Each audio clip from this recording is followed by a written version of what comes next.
classmates. My name is Mara Jean Walden, and this is my chapter presentation on organizational culture.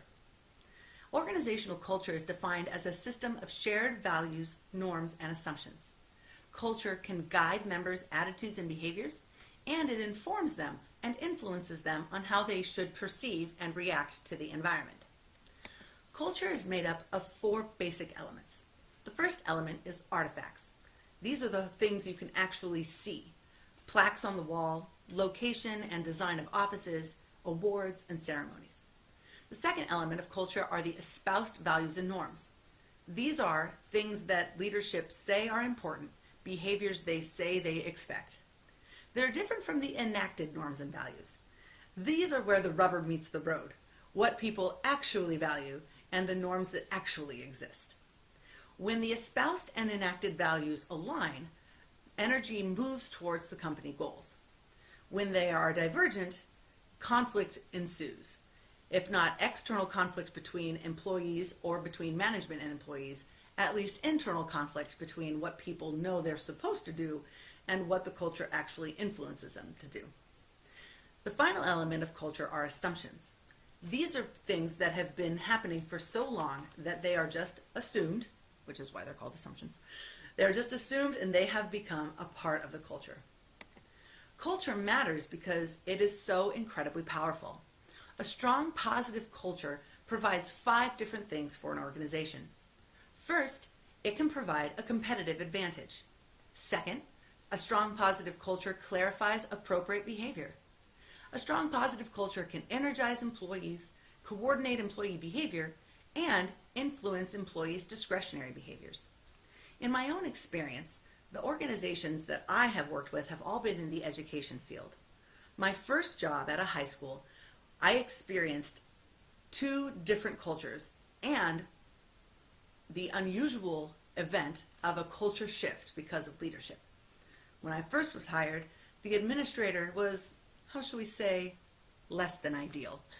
He got people to do what he wanted, but not through inspiration, but rather through intimidation.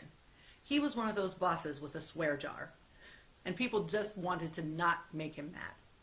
After a couple years, he moved on to a different district, and he was replaced by one of his vice principals, a young visionary guy who had worked his way up through the staff, who had great relationships not only with the other administrators, but also with the teachers there and with the students. He began by starting to create cohesive structures for his administrative team and asking them to then build those same structures with each of their departments. The culture began to shift more towards collaboration, which had been an espoused value before, but not an enacted value. It only took a few years for departments not only to work together more effectively, but also to work with each other towards a common goal of student success. This culture influenced my behavior, my discretionary behavior. As a teacher, I'm only required to be there from 7:30 to 3, and any sort of extracurricular activities are entirely my choice.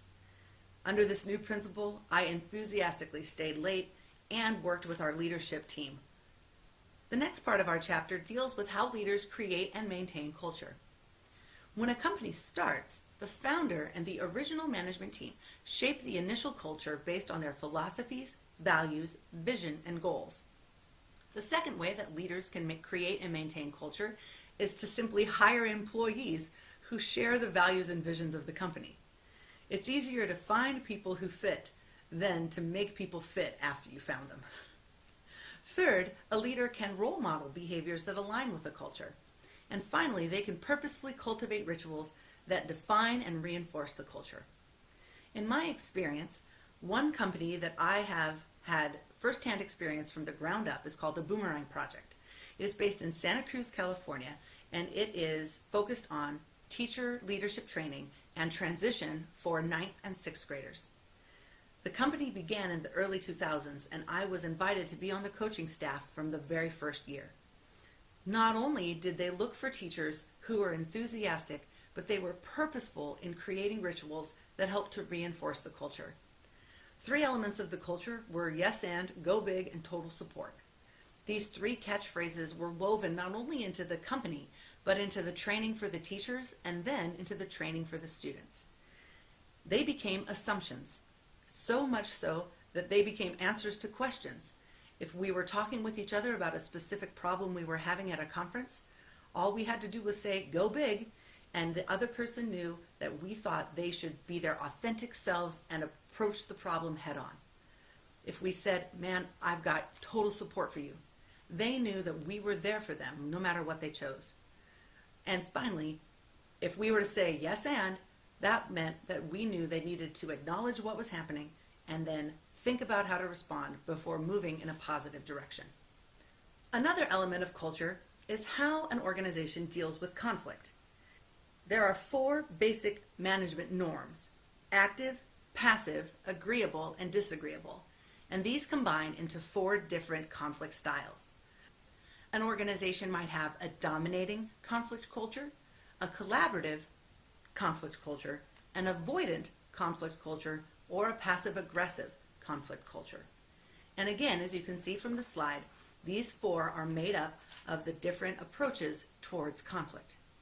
For example, the one, in my opinion, that is the most desirable would be a collaborative conflict culture.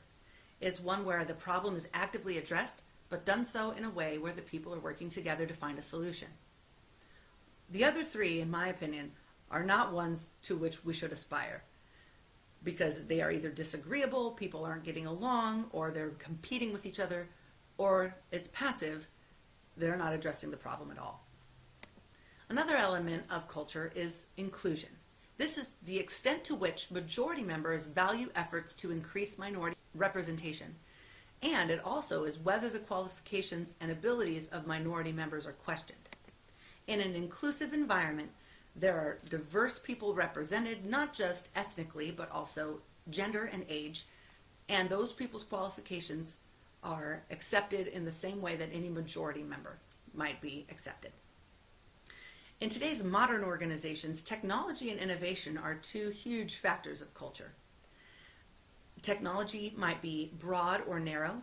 Technology might be open to employee feedback and contributions, or it might be heavily edited and filtered.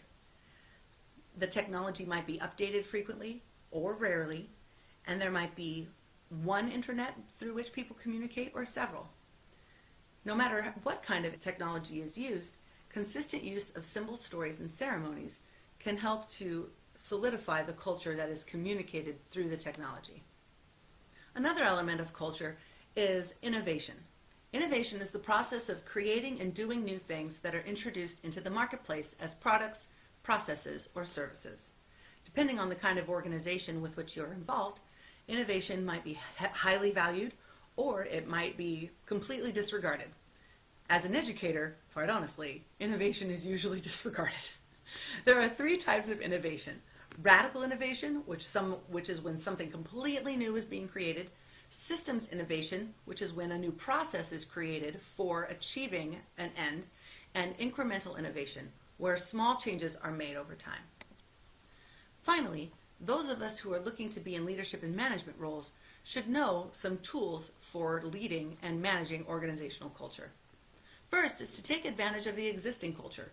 In order to do that, you need to develop an awareness of the existing culture, both the positive and negative. Not only as a leader, but getting the employees' perspectives on the existing culture. Once you are aware of what the culture actually is, then you can know what steps to take, whether to change or to maintain the culture. Second, you can teach the culture through socialization. Mentoring programs, team building, consistent ceremonies are all manners of socialization. Finally, if as a leader you feel you need to change the culture, know that you have your work cut out for you. Values and norms are deeply ingrained in an organization's psyche, if you will. It's not that change can't happen, it's just that it takes time. I have a question for us. I would love for you guys to select an organization in which you've been a member and describe a few of the elements of the culture. If you want to rename the organization, if that makes you feel more comfortable, feel free to do so. In your opinion, how did these elements of the culture affect you as an employee, and how did they affect the productivity of the organization? I look forward to reading your posts online.